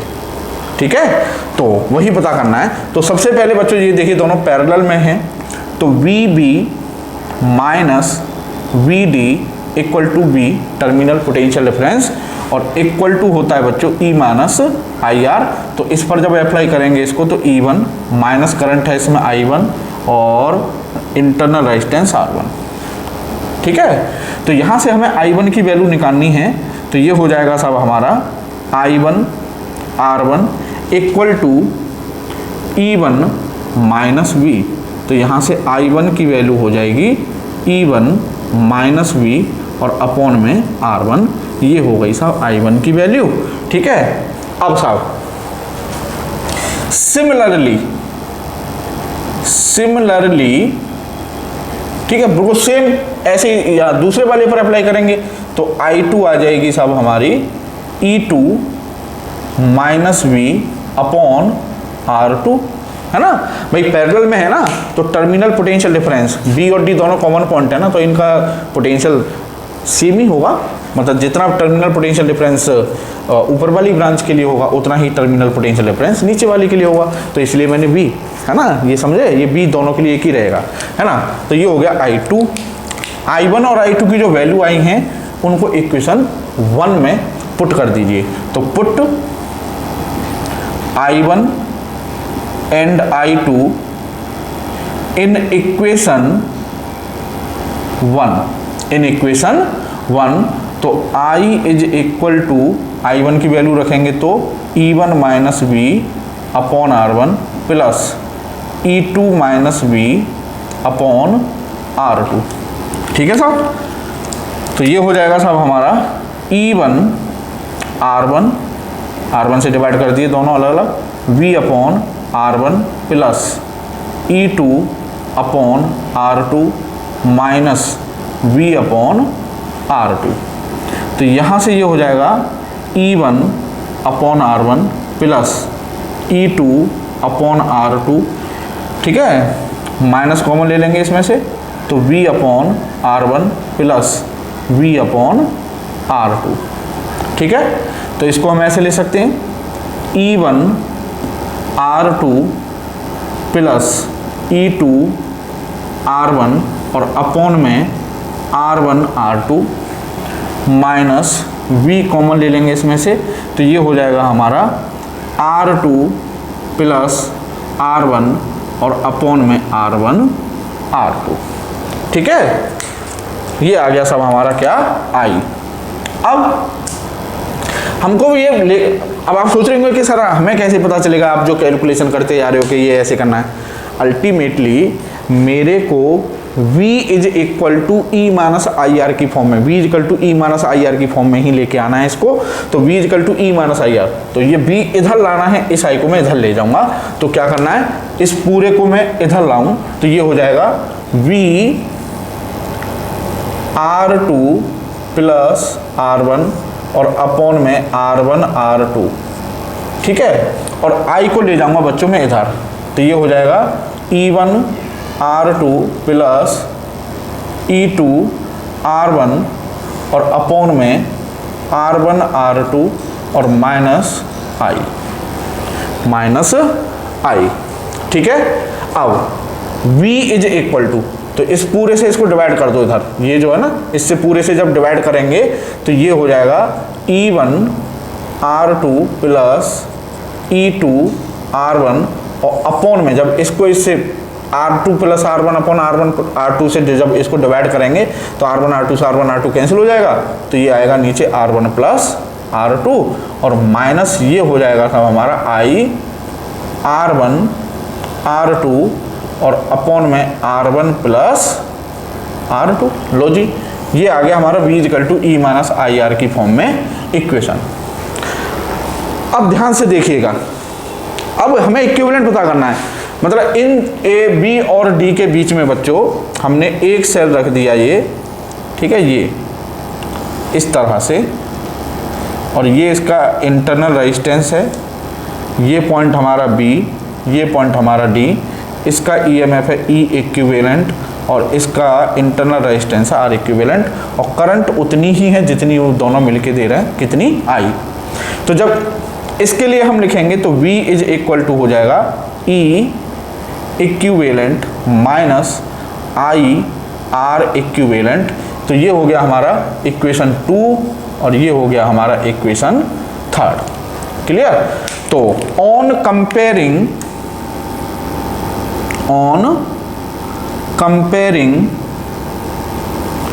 2 and 3, ऑन कंपेयरिंग 2 and 3, जब इन दोनों को कंपेयर करेंगे तो देखिए V equal to E equivalent minus I R equivalent, और ये भी V, तो इसका मतलब ये जो है पूरा, ये वाला जो है पूरा, ये किसकी जगह पर है, यहाँ पर देखिए ध्यान से, E इक्विवेलेंट की जगह पर है। तो E इक्विवेलेंट आ गया साहब हमारा E1 R2 plus E2 R1 upon में R1 प्लस R2। लो जी, पैरेलल में अगर डिफरेंट सेल लगे हुए हैं सपोर्टिंग मोड में तो उनका इक्विवेलेंट ईएमएफ क्या आएगा, E1 R2 plus E2 R1 upon में R1 प्लस R2, और इक्विवेलेंट इंटरनल रेजिस्टेंस, तो वो ये पैरेलल में है रेजिस्टेंस का फॉर्मूला। तो देखिए ये R इक्विवेलेंट है आपका, है ना, ये I, ये यहाँ I, तो इसका मतलब ये जो है पूरा आपका ये किसकी जगह पर है, R इक्विवेलेंट। तो R इक्विवेलेंट हो जाएगा इंटरनल, है ना, कौन सा वाला, इंटरनल। तो R1 प्लस R2, तो R1 R2 upon R1 plus R2, ये हो गया साहब इक्विवेलेंट इंटरनल रेजिस्टेंस। लो जी, हो गया। तो ये है आपका। अब साहब इसमें अब दूसरा केस है, ये आपने कर लिया होगा, तो दूसरा केस है इसमें आपका, मैं यहाँ करे दे रहा हूँ बच्चों, पैरेलल अपोजिंग मोड। तो मैं इसको अब रफ कर दूं, ये तो आपने कर लिया होगा, बस थोड़ा सा चेंज करना है मुझे डायग्राम में, बस और कुछ नहीं है। देखिए ये हो जाएगा अब नेगेटिव और ये पॉजिटिव, तो सेल्स आपके अब भी पैरेलल में हैं, लेकिन सपोर्टिंग मोड का क्या केस है बच्चों के, दोनों की सिमिलर पोल एक साथ कनेक्ट होनी चाहिए, लेकिन यहाँ पर क्या है, ये पॉजिटिव है तो इसका नेगेटिव है। तो जो सेल अपोजिंग मोड में लगा हुआ है, मतलब जिस सेल की करंट अपोजिट है ना, उस सेल का ईएमएफ विद नेगेटिव साइन रख देंगे। सेम कॉन्सेप्ट जो भी लास्ट सीरीज में बताई थी मैंने, तो यहाँ पर बस ये आया था ना, तो यहाँ पर मैं लिखे दे रहा हूँ, आप नोट कर लें उसे, कि EMF of opposing cell is put with negative sign, with negative sign। तो कहने का मतलब ये हो जाएगा इक्विवेलेंट का फॉर्मूला हो जाएगा अब E1 R1 minus E2 R2 और अपॉन में R1 प्लस R2, बाकी सारी चीज़ें आपकी एज रहेंगी, कोई चेंज नहीं आएगा। क्लियर? तो ये था आपका, बस आपको ये फॉर्मूला पता होना चाहिए बच्चों, क्योंकि डिफरेंट का जो केस है ना, जब डिफरेंट का फॉर्मूला मान ली कोई सवाल रख दिया तो आपको तो केवल वही पता है क्या बोलते हैं सिमिलर वाला, आइडेंटिकल वाला, है ना, तो बड़ी दिक्कत हो जाती है। तो आप समझ गए होंगे कॉन्सेप्ट, आपको ये फॉर्मूला पता होना चाहिए। और जो अपोजिंग वाला केस है, अपोजिंग वाले केस के लिए बस आपको बेस साइन रख देना, नेगेटिव साइन रखना है मतलब, तो वो फॉर्मूला हो गया। और एक और चीज़ जाते जाते आप, है ना, एक और चीज़ समझ लो कि E1 R2 plus E2 R1, इसमें क्या करना है आपको, याद कैसे, मतलब कितना ट्रिक टाइप में कि E1 R2 मतलब 1 के साथ 2 का इंटरनल रेजिस्टेंस आएगा प्लस E2 R1, और जो सेल 2 है उसके साथ 1 का इंटरनल रेजिस्टेंस आता है, E1 R2 plus E2 R1 upon R1 plus R2। तो ये है आपकी कहानी। तो बच्चों आगे बढ़ते हैं। तो बच्चों अब करते हैं हम एग्जाम्पल्स। ये मैंने आपके अभी सिंपल 3 एग्जाम्पल्स लिए, जस्ट फार्मूला बेस्ड, जिससे हमारी कॉन्सेप्ट क्लियर हो जाए। ठीक है, तो एग्जाम्पल 1, एग्जाम्पल 2, एग्जाम्पल 3। तो एग्जाम्पल 1 में बच्चों आपके ये 2 सेल्स हैं, इसका EMF है आपका 6 वोल्ट, इसका EMF है 3 वोल्ट, इसका इंटरनल रेजिस्टेंस 3 ओम, इसका इंटरनल रेजिस्टेंस 6 ओम। ठीक है, और ये एक्सटर्नल रेजिस्टेंस है आपका 3 ओम।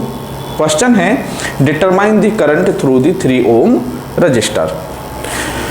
तो जहां एक से ज़्यादा सेल हैं, ठीक है, तो वहां हमें फिर ये ध्यान रखना है कि ये भाई कॉम्बिनेशन ऑफ सेल है। अब किस टाइप का कॉम्बिनेशन ऑफ सेल है ये हमें सोचना है। ठीक है, तो यहाँ पर ये दोनों सेल बच्चों क्लियर दिख रहा है कि ये दोनों सेल्स सीरीज में कनेक्ट हैं। और सीरीज कौन सा, अब सीरीज में भी 2 केस होते हैं, सीरीज सपोर्टिंग और सीरीज अपोजिंग। तो सीरीज सपोर्टिंग है क्योंकि सीरीज सपोर्टिंग का केस होता है कि पहले सेल के नेगेटिव से दूसरे का पॉजिटिव टर्मिनल कनेक्ट होना चाहिए। ठीक है साहब, तो ये आपके सीरीज सपोर्टिंग हो गए। अब हमें करंट पूछ रहा है यहाँ पर कि इसमें करंट कितनी होगी, तो मान लीजिए इसमें करंट है I। अब करंट क्या होती है बच्चों, मैंने आपको कई बार बताया है कि total EMF upon total resistance of the circuit. तो टोटल EMF, ठीक है, मतलब E इक्विवेलेंट। तो दोनों सेल सीरीज में हैं, तो सीरीज सपोर्टिंग में इक्विवेलेंट EMF होता है आपका E1 प्लस E2। तो ये हो गया total EMF upon total resistance. तो 3 ओम, 6 ओम और ये 3 ओम तीनों सीरीज में कनेक्ट हैं। तो 3 प्लस 6 9 और प्लस 3 12। ठीक है, तो यहाँ पर अभी ऐसे लिख देते हैं कि capital R plus R1 plus R2। ठीक है साहब, तो बस अब आपको वैल्यूज पुट करनी है। तो E1 है आपका 6 प्लस 3 और अपॉन में आपका 3 प्लस 3 प्लस 6।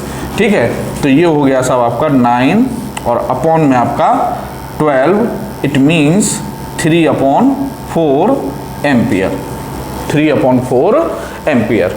ठीक है, अब साहब दूसरा जो एग्जाम्पल है वो भी फॉर्मूला बेस्ड है, वही क्वेश्चन है, एज इट एज वही वैल्यूज हैं, सिर्फ मैंने यहाँ पर क्या है सीरीज अपोजिंग कर दिया है। सीरीज अपोजिंग देखिए, पहले सेल का नेगेटिव दूसरे के नेगेटिव से कनेक्ट है।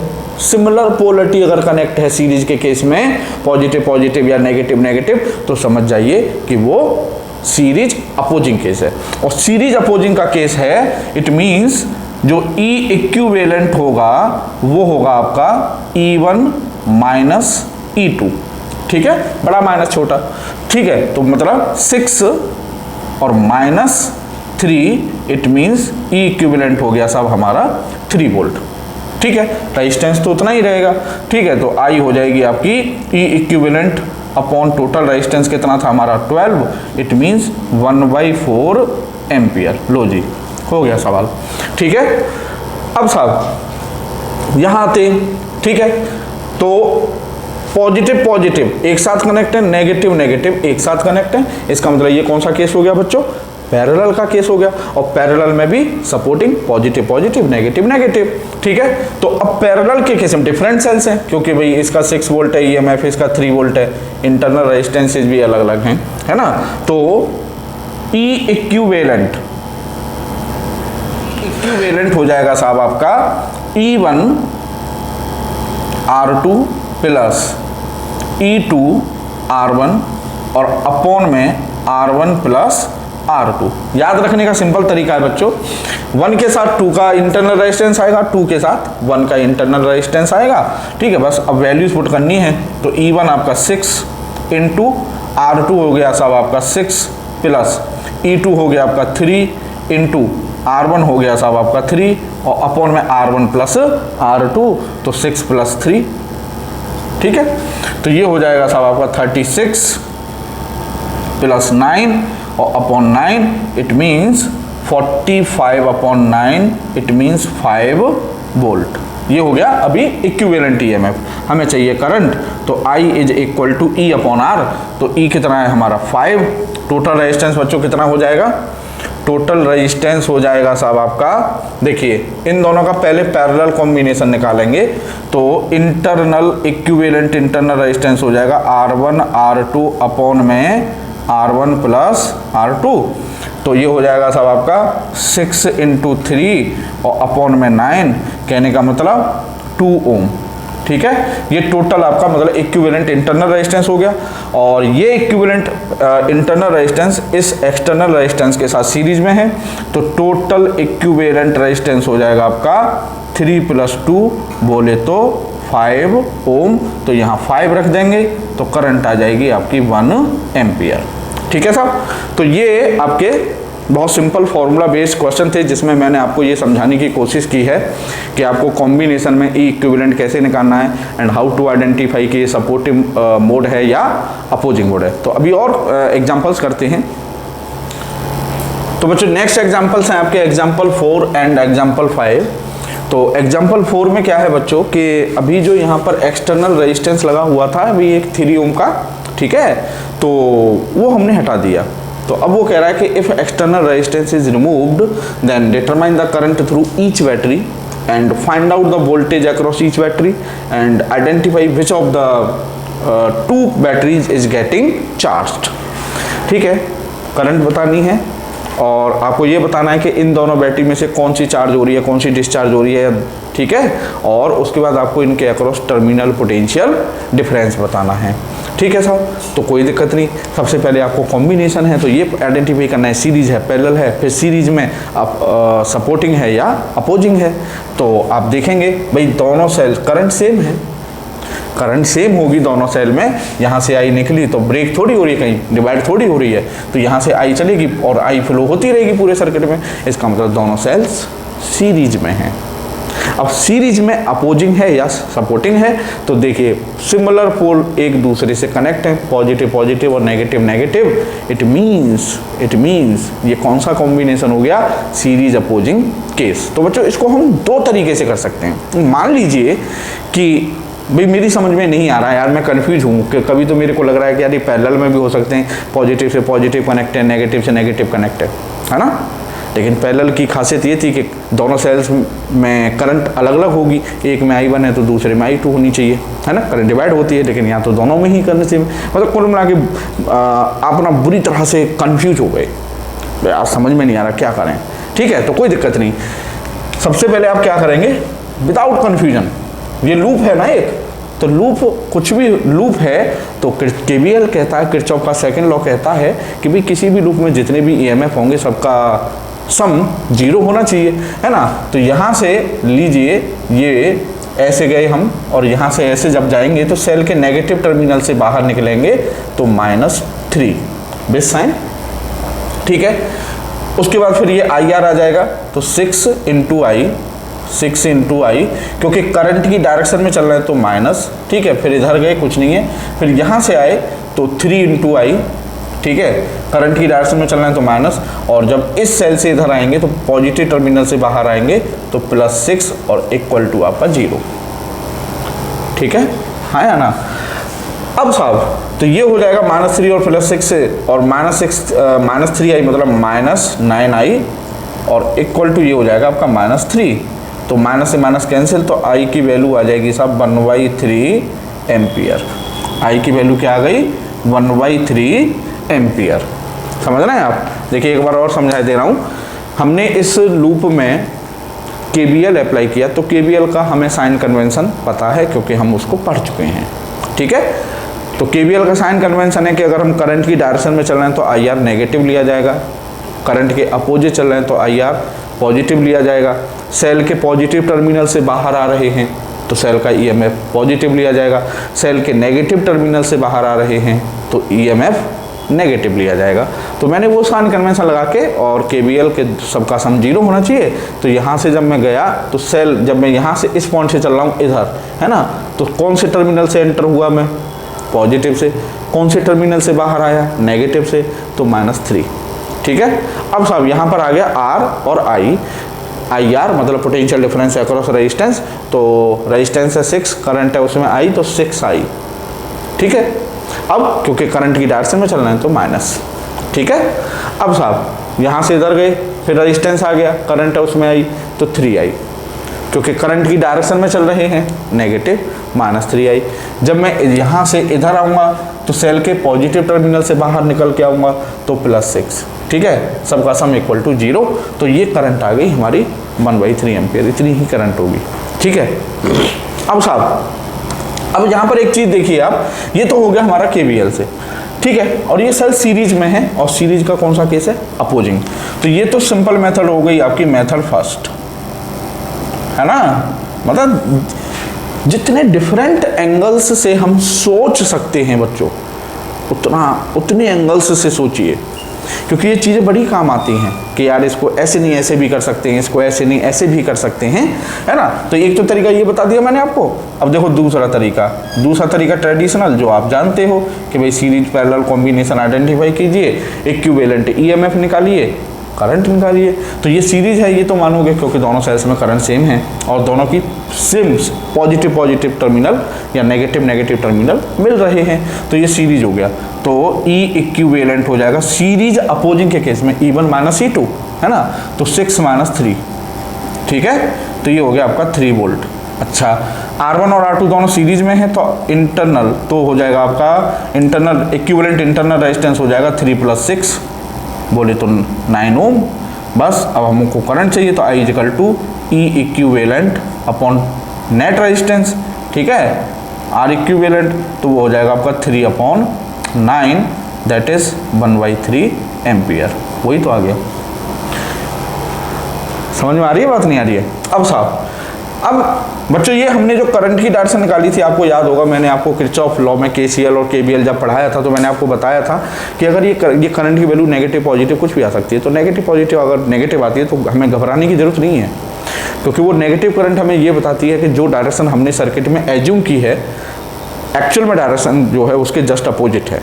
ठीक है, तो ये पॉजिटिव आ रही है, तो पॉजिटिव आ रही है, इसका मतलब जो डायरेक्शन हमने करंट की एज्यूम की है वही डायरेक्शन है, इट मीन्स। ठीक है ना। तो अब हमें ये पता करना है कि इनमें से कौन सा सेल आपका चार्ज हो रहा है और कौन सा सेल डिस्चार्ज हो रहा है। तो चार्ज और डिस्चार्ज का सिंपल तरीका है पता करने का, ये सेल है। ठीक है, अगर सेल के पॉजिटिव टर्मिनल से करंट आ रही है, सेल के पॉजिटिव टर्मिनल से करंट आ रही है तो डिस्चार्ज, क्या डिस्चार्ज। अगर सेल के पॉजिटिव टर्मिनल में करंट एंटर कर रही है तो बच्चों वो केस होता है आपका चार्जिंग का। किसका? चार्जिंग का। ठीक है, तो बस इसमें ये देखिए अब, तो इस सेल में सेल के पॉजिटिव टर्मिनल से करंट आ रही है, इट मीन्स ये डिस्चार्ज हो रहा है। तो ये वाला जो सेल है ये आपका डिस्चार्ज हो रहा है, समझे। और इस वाले सेल में बच्चों करंट एंटर कर रही है पॉजिटिव टर्मिनल में, तो ये वाला जो सेल हो गया आपका, ये हो रहा है आपका चार्ज, तो इसके लिए कर देंगे चार्जिंग। ठीक है, समझ में आई बात, नहीं आई? ठीक है, अब साहब चार्जिंग डिस्चार्जिंग हो गया। अब हमें इनके अक्रॉस टर्मिनल पोटेंशियल डिफरेंस पता करना है। तो टर्मिनल पोटेंशियल डिफरेंस कैसे पता करेंगे? V = E - IR। V = E - IR किसके लिए होता है? डिस्चार्जिंग के लिए। और V equal to E plus I R किसके लिए होता है, चार्जिंग के लिए।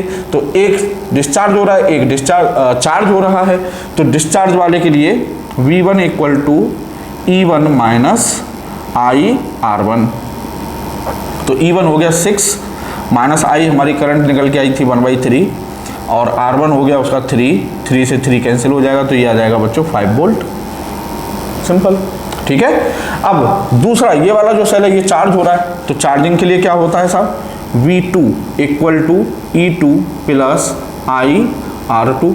तो E2 है हमारा 3 प्लस करंट आई थी 1/3 इंटू R2 है साहब हमारा 6, तो 3 2 जा 6, तो ये भी क्या आएगा 5 वोल्ट।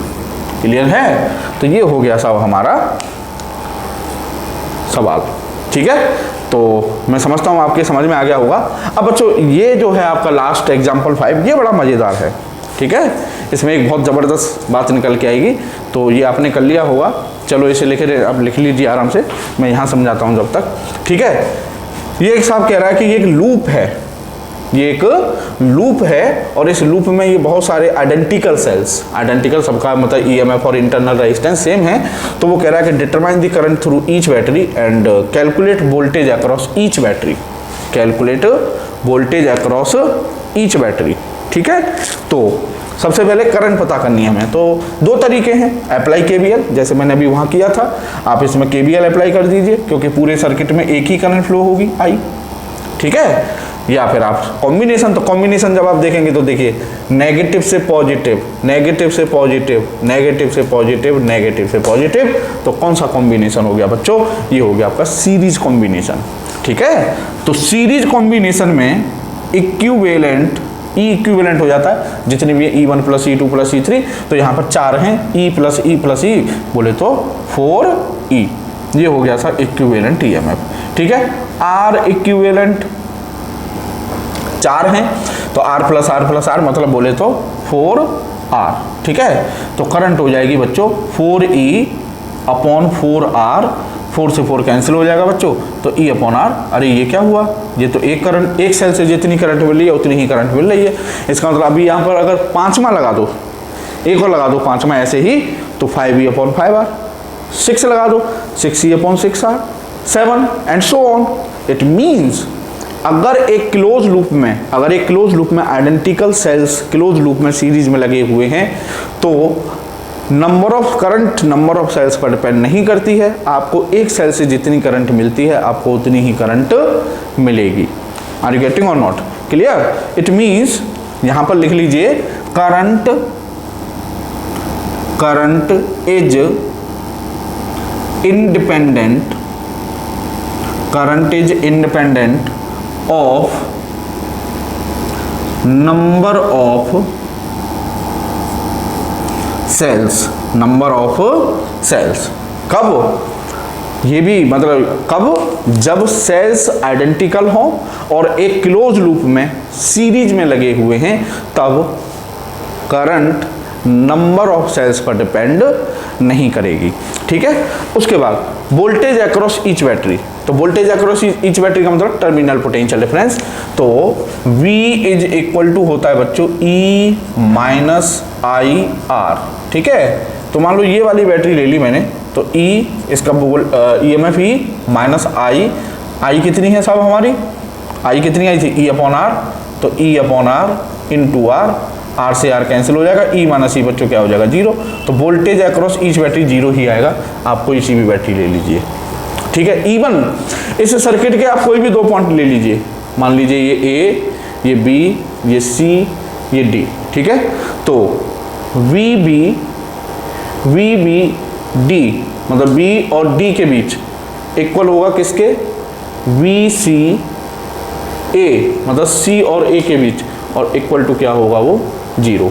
मतलब इस केस में सर्किट के कोई भी 2 पॉइंट ले लीजिए, उनके बीच पोटेंशियल डिफरेंस क्या होगा बच्चों 0 होगा। तो है ना इंटरेस्टिंग बात, आपको ये याद रखना। कभी कभी डायरेक्ट MCQ में आ जाता है कि एक सर्किल में बहुत सारे सेल्स लगा के दे दिए उसने, बोलेगा बताओ कितनी करंट है ना, और या इन 2 पॉइंट्स के बीच पोटेंशियल डिफरेंस बताइए। ठीक है, तो आपको ये चीज़ समझ में आनी चाहिए कि अगर सीरीज में आइडेंटिकल सेल्स लगे हुए हैं एक क्लोज लूप में, तो उनकी करंट नंबर ऑफ सेल्स पर डिपेंड नहीं करती, और उस सर्किट के कोई भी 2 पॉइंट ले लीजिए, 2 पॉइंट के बीच पोटेंशियल डिफरेंस 0 होता है। ठीक है, तो बच्चों ये था हमारा आज का जो लेक्चर था, और मैं समझता हूँ कि आपको लेक्चर अच्छा लगा होगा और काफ़ी कॉन्सेप्ट आपके क्लियर हुए होंगे।